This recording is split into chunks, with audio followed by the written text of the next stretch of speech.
सकता। हर एक की विशेषता देखनी है, गुण देखना है। बाबा ने उस आत्मा के अंदर जो गुण है, उस गुण, कौन से गुण को देख करके बाबा ने उसको चॉइस किया है, वो गुण हमें भी देखना है। तो योग न लगने का, वियोग में विघ्न आने का ये बहुत बड़ा कारण है पर चिंतन या पर दर्शन। ये पर चिंतन से जितना हम स्वयं को सारा दिन दूर रखते हैं, उतना हम अपना मनोबल को मजबूत बना सकते हैं, अपनी अंतर्मुखता को बना सकते हैं। क्योंकि जब हम परचिंतन करना शुरू करते हैं तो ज्ञान, जो सवेरे हमने मुरली सुनी है, वो चला जाएगा। इसीलिए आज तो कई कई भाई बहन कहते हैं, पता नहीं हम ज्ञान तो सुनते हैं लेकिन शाम तक कुछ भी याद नहीं रहता। क्यों याद नहीं रहता? पर चिंतन पर दर्शन। हाँ, सरस्वती माँ किस पंछी के ऊपर बैठी है? हंस के ऊपर बैठी। हंस अर्थात मोती चुगता है, गुण देखता है। तो अगर सारा दिन हमारी गुणग्राही दृष्टि है, तभी सरस्वती माँ अर्थात जो हम ज्ञान सुनते हैं हमारे बुद्धि में बैठेगा। अगर मेरे बुद्धि में ज्ञान नहीं बैठता, उसका चिंतन नहीं चलता, इसका कारण है मैं किसी के अवगुण देखता हूं, और अवगुण देखने से, उसका चिंतन करने से वृत्ति निगेटिव बन जाएगी, और वृत्ति से वायुमंडल फैलता है। एक बार अगर वृत्ति निगेटिव बन गई तो उस व्यक्ति को देखते ही हमारे से वायुमंडल भी निगेटिव फैलेगा। इसीलिए मेरी वृत्ति किसी के लिए निगेटिव ना बने, इसीलिए मुझे क्या करना है, किसी का भी पर चिंतन पर दर्शन नहीं करना है। अगर मन में किसी के लिए निगेटिव विचार आते भी हैं तो अपने मन से बातें करो, हे मन, जिसके लिए तुम निगेटिव सोच रहे हैं वो आत्मा तो बाबा को कितना प्रिय है, और तुम उसके लिए निगेटिव क्यों सोच रहे हैं? अपने मन से बातें करके व्यर्थों से स्वयं को मुक्त रखना है, तब जाकर के हम योग का अनुभव कर सकेंगे। तो कितनी धारणा बताई? 4 धारणा बताई। पहली बताई व्यर्थों से मुक्त स्वयं को करना, व्यर्थ संकल्प से मुक्त रखना। दूसरी बात बताई श्रीमत का पालन। तीसरी बात बताई यथार्थ योग। चौथी बात बताई पर चिंतन पर दर्शन से स्वयं को मुक्त रखना। 5वीं बात है, अगर हमें योग का अनुभव करना है, इसके लिए सारा दिन जितना हम सोमानों में रहते हैं, जितना हम सोमान में रहते हैं उतना हमारी आंतरिक शक्तियां जागृत होती हैं। सोमान से योग हमारा बहुत अच्छा लगेगा, क्योंकि सोमान अर्थात शुद्ध संकल्प, पॉजिटिव संकल्प। जितना हमारे मन में पॉजिटिव शुद्ध संकल्प चलते हैं उतना आत्मा स्थिर रहती है, अपने स्वधर्म में टिक सकते हैं। सोमान से स्वधर्म में टिकेगी, वो भ्रुकुटी सिंहासन पर बैठेगी, अपने आसन पर बैठेगी। अगर हम सोमान को छोड़ देंगे, आसन को छोड़ देंगे, तो देहाभिमान आएगा। इसलिए बाबा ने मुझे क्या क्या मान दिया है, सोमान अर्थात मेरा क्या क्या मान है, अपना क्या क्या मान है। हम क्या करते हैं, इसने मुझे मान दिया नहीं, इसने मुझे पूछा ही नहीं। अरे मेरा अपना स्वयं का कितना मान है। जितना अपने मान के स्थिति में रहेंगे उतना दूसरा कोई पूछे न पूछे, कोई सम्मान दे या न दे, उसका कोई फर्क नहीं पड़ेगा। आज जो ब्राह्मणों के जो व्यर्थ संकल्प चलते हैं उसका कारण है सोमान की कमी। बाबा ने मुझे कितना मान दिया है, बाबा ने मुझे कितनी सारे टाइटल दिए हैं, रोज कितना सारा वरदान दे रहा है, टाइटल दे रहा है, इस टाइटल के स्मृति में रहेंगे, सोमान के स्मृति में रहेंगे, उतना हम स्वधर्म में टिक सकेंगे, उतना हमारी एकाग्रता रहेगी, अंतर्मुखता रहेगी, और उतना हम कर्म योगी भी बन सकेंगे और योग का अनुभव कर सकेंगे। तो योग का अनुभव करने के लिए बीच बीच में हम अपने सोमान की स्मृति देते रहे, या चाहे कोई ना कोई रोज एक ना एक सोमान स्मृति में रहे। जितना सोमान का हमारी स्मृति रहेगी उतना हम योग युक्त रह सकेंगे। और सोमानों से हमारे अंदर जो विकारों की बीमारी लगी है वो बीमारी भी खत्म होगी। सोमान एक प्रकार के टैबलेट्स हैं। जैसे बीमार कोई होता है तो उसको टैबलेट दी जाती है, टैबलेट से अंदर जो अंदर अलग अलग जो वायरस होता है उसके ऊपर एक बल मिलता है। तो इसी तरह जिस प्रकार का मेरे अंदर विकार है, हर विकार के ऊपर जीत प्राप्त करने के लिए टैबलेट्स अलग अलग है। तो इसीलिए हम अलग अलग प्रकार के सोमानों के अभ्यास करें। तो सोमान को अभ्यास करने से उस विकार के ऊपर हम जीत प्राप्त कर सकेंगे, हमारे अंदर एक प्रकार का बल आएगा और हम योग युक्त रह सकेंगे। इसीलिए सोमानों का अभ्यास। छठी धारणा है, अगर हमें योग का अनुभव करना है, इसके लिए सारा दिन स्वराज्य अधिकारी स्थिति। अगर सारा दिन हमारी स्वराज्य अधिकारी स्थिति है, हम योग का अनुभव कर सकेंगे। जो स्वराज्य अधिकारी है उसकी हर इंद्रिया उसके वश में है,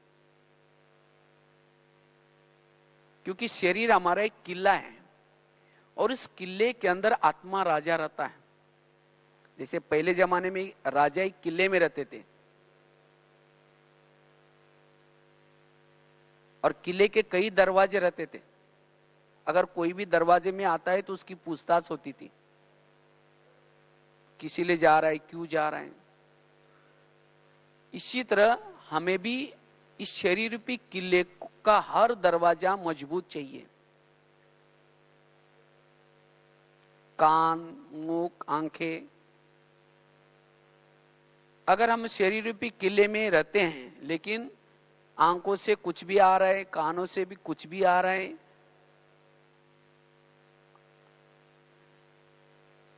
मन से कुछ भी आ रहा है, तो आत्मा स्वराज्य अधिकारी स्थिति में नहीं रह सकेगी और जिसके कारण योग का अनुभव नहीं होगा। इसीलिए बाबा रोज कहते हैं ना, रोज अपना दरबार लगा दो और दरबार लगा करके एक एक कर्मेंद्रिय की चेकिंग करो, कौन सी कर्मेंद्रिय क्या क्या कर रहे हैं। और अगर कोई कर्मेंद्रिय आपका कहना नहीं मानती है, उसको क्या करो, सजा दो, शिक्षा दो।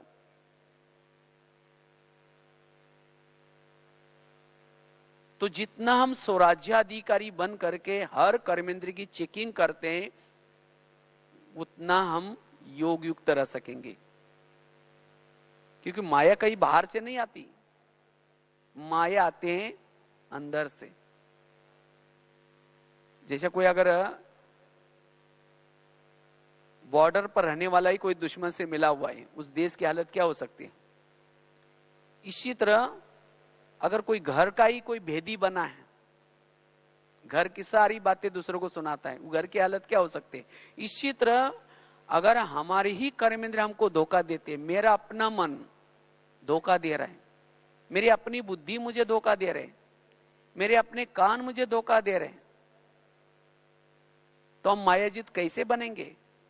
इसीलिए मायाजित बनने के लिए हमें क्या करना है, एक एक कर्मेंद्रिय को पर कंट्रोल रखना है। ऐसे सारा दिन जिसकी स्वराज्याधिकारी स्थिति है वही आत्मा योग का अनुभव कर सकेंगी। नहीं तो सारा दिन कुछ भी देखेंगे, कुछ भी सुनेंगे और योग में बैठेंगे उन बातों का ही चिंतन चलेगा, योग का चिंतन नहीं चलेगा। तो सारा दिन हमें स्वराज्य अधिकारी बन करके रहना है। रोज रात को सोने से पहले चेकिंग करनी है, और कल के लिए फिर अटेंशन।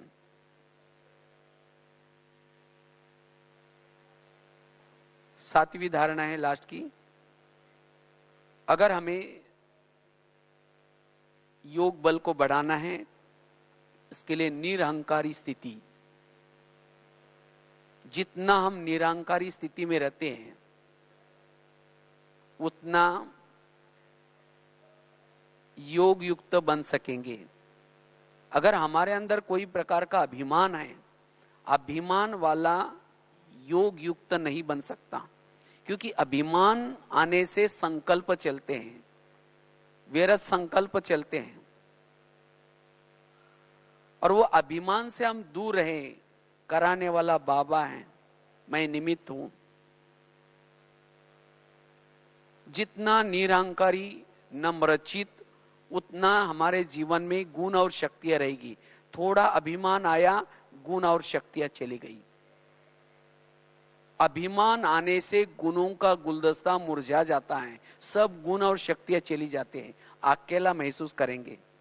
इसीलिए चाहे हम कितना भी सेवा करते रहे, हमारे जीवन में कितना भी सफलता मिलती रहे, लेकिन ये सफलता का देन है बाबा।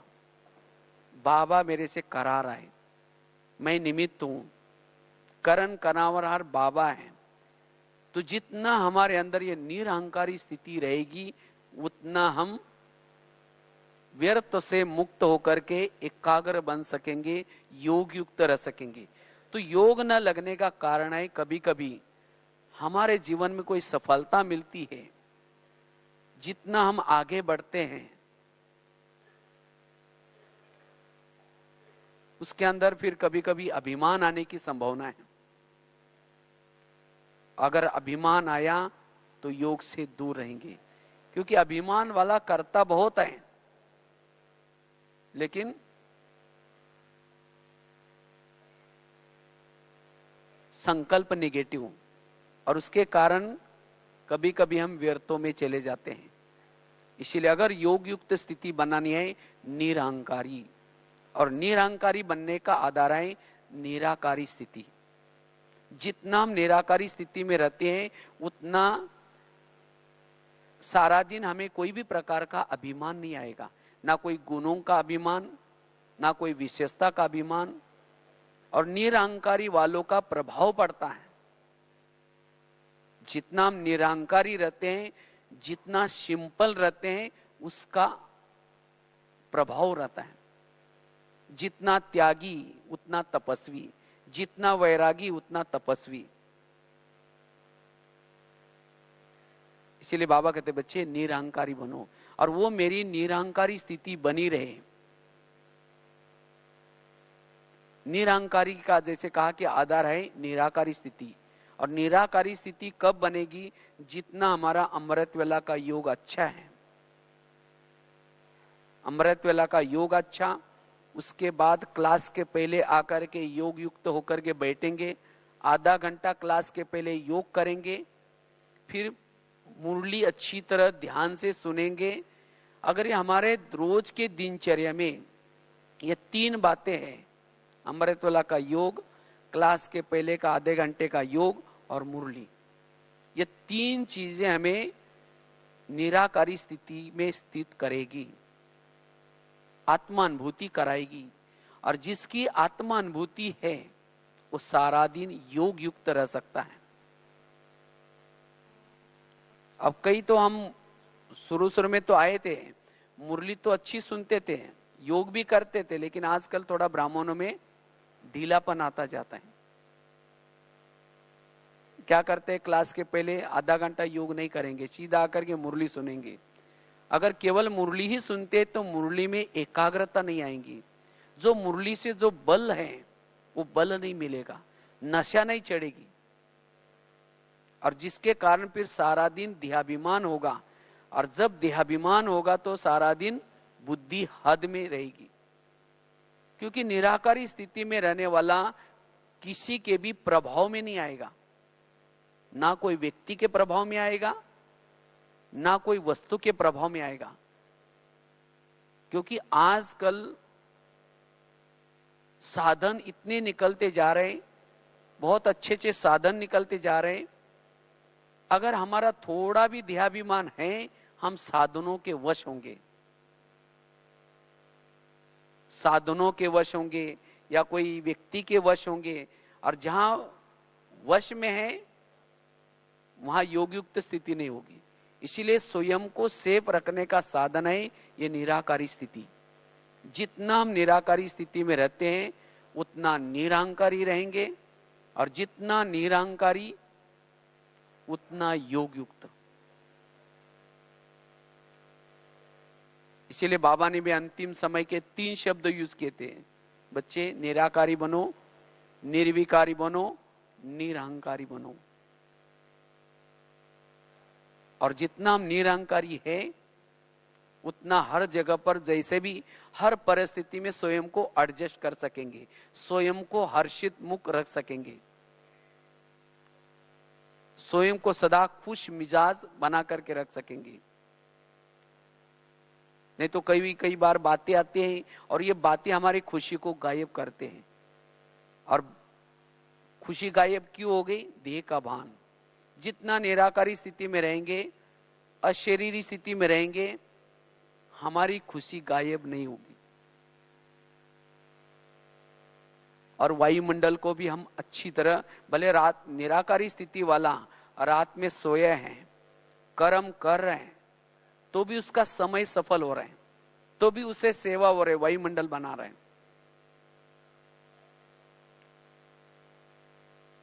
इसीलिए हमारी ऐसी निरंतर योगी की स्थिति रहे, निरंतर स्थिति रहे, क्योंकि भविष्य में समय आने वाला है। तो भविष्य में चाहे विकारों का भी प्रकोप बढ़ता ही जाएगा, विघ्नों का भी प्रकोप बढ़ता ही जाएगा। तो ऐसे परिस्थिति में स्वयं को अचल अडोल बनाने के लिए हमें क्या करना है? योग बल को बढ़ाना है। और जितना हमारा योग बल बढ़ता जाएगा उतना हमारे अंदर लाइट हाउस, माइट हाउस स्थिति, बाप समान, जो बाबा के जो गुण हैं वो गुण हमारे जीवन में दिखाई पड़ेंगे। सहन शक्ति का गुण, क्षमा का गुण। बाबा तो सागर है, लेकिन हमारे अंदर वो स्वरूप दिखाई पड़ेगा। उतना हम सबके प्यारे बनते जाएंगे। इसीलिए वर्तमान समय अनुसार हमें योग बल को क्या करना है? स्वयं को बढ़ाना है।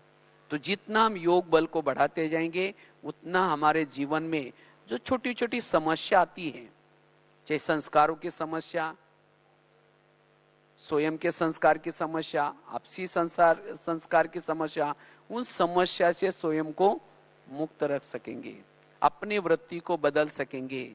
इसीलिए योग बल को बढ़ाने के लिए जैसे 7 बातें आपको सुनाई, ये 7 बातें आपको बहुत मदद करेगी। इन बातों की कमी यही हमारे विघ्नों का कारण है, व्यर्थों का कारण है। और इस कारणों का हमें क्या करना है? निवारण।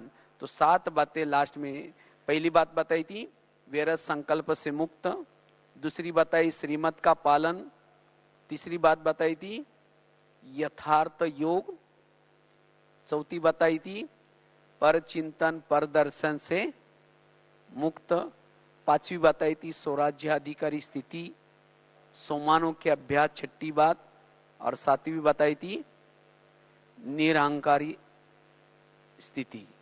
तो अगर इन 7 बातों की स्थिति में हम रहते हैं तो सहज ही हम योग युक्त रह सकेंगे।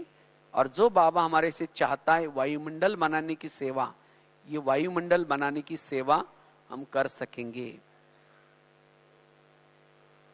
और स्वयं को भी सदा शक्तिशाली उस परिस्थितियों से भी ऊपर रख सकेंगे। तो यही वर्तमान समय का हमारा पुरुषार्थ है। और उतना ही जितना हम योग बल को बढ़ाते रहेंगे उतना हमारे अंदर वैराग की स्थिति आएगी, उतना हमारे अंदर उपरामता आएगी। तो यही हमें पुरुषार्थ करना है। ठीक है। ओम शांति।